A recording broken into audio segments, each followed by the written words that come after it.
Wake up, everybody, one more to go until you can all run to the loo and get some fresh air. Very nice to meet you. I'm Gemma, as most of you know, and I am going to be talking about woke washing.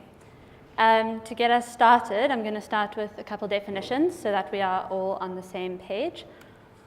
The word woke has two meanings. Firstly, emerge or cause to emerge from sleep or to stop sleeping.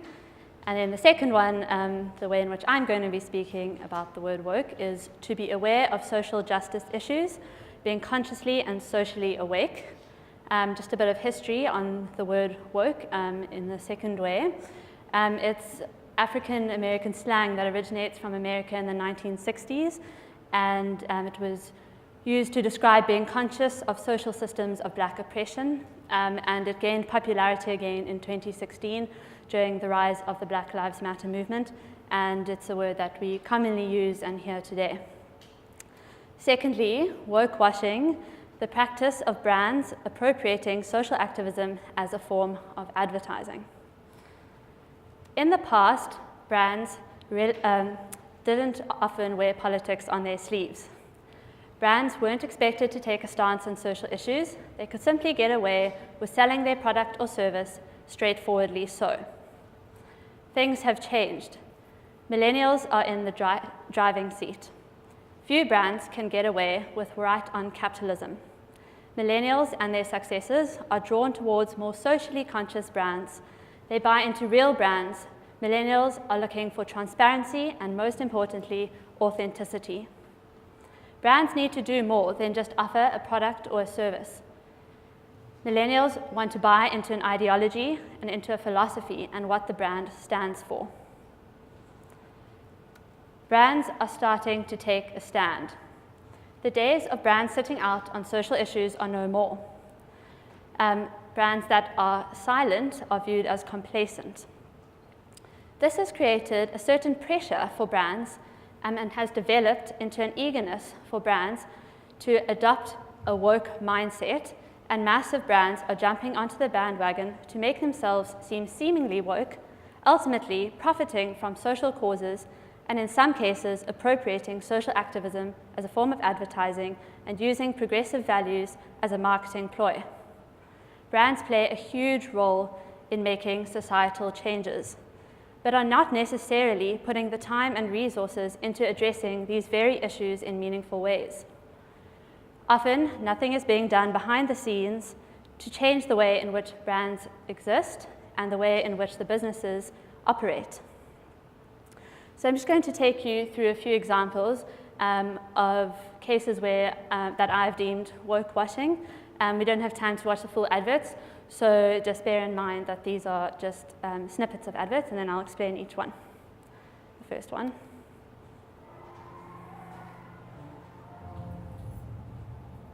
What do I tell my daughter?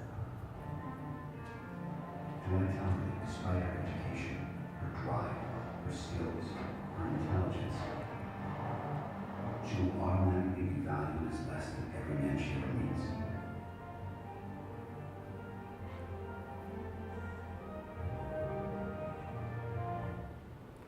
Okay, so Audi is taking a stand on equal pay for equal work.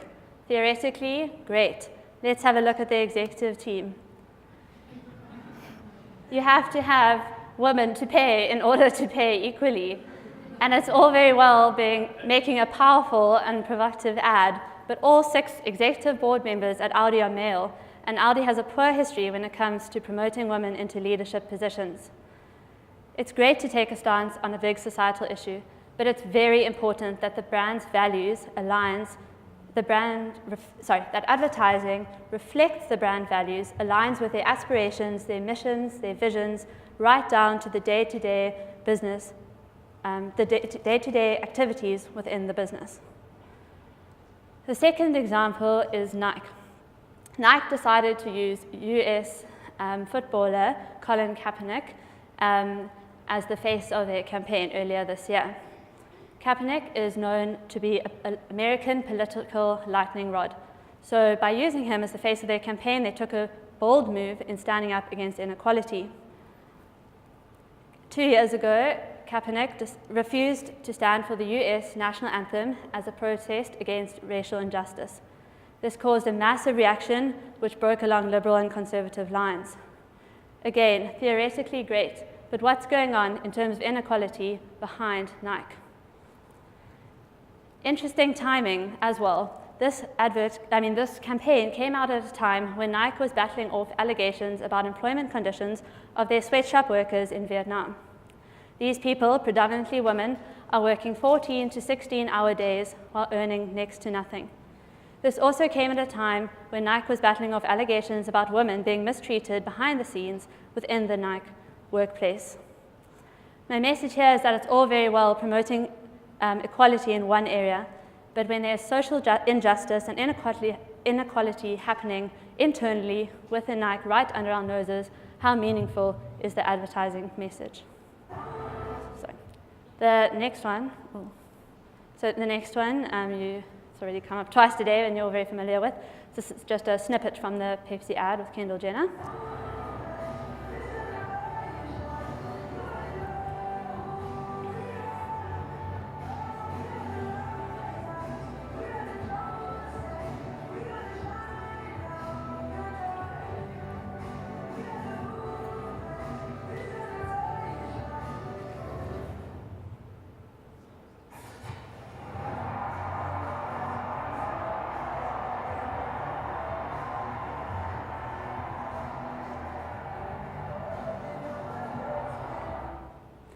This ad came out in 2016, shortly after the Black Lives Matter movement had gained momentum. It completely trivialized the entire movement and others like it. Kendall Jenner saves the day. Who needs hatred, tension, and inequality when you can have carbonated sugar? In response, Pepsi claimed that they were trying to promote a global message of peace, unity, and understanding.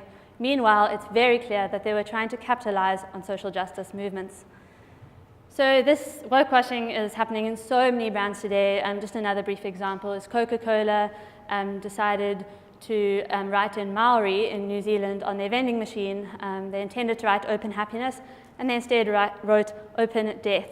So no one took the time and energy into ensuring that their translation was correct.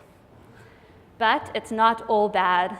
I read earlier this week, at least we have moved from sex sells to women empowerment sells. Sex sells is an age-old advertising saying, but I just want to bring light to the fact that we need to ensure that brands that are doing incredible work, both in their advertising and behind the scenes, that they really are reflecting the work that's going on behind the scenes.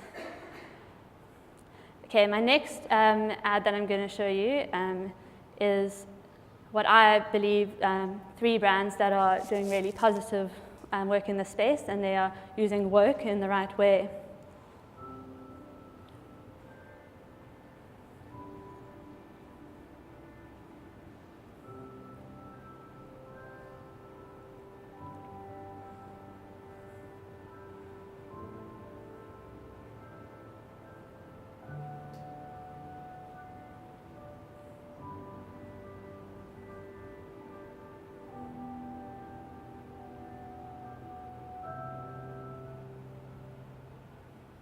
So Airbnb is disrupting the industry, and they are aiming to build the world's most diverse and inclusive brand.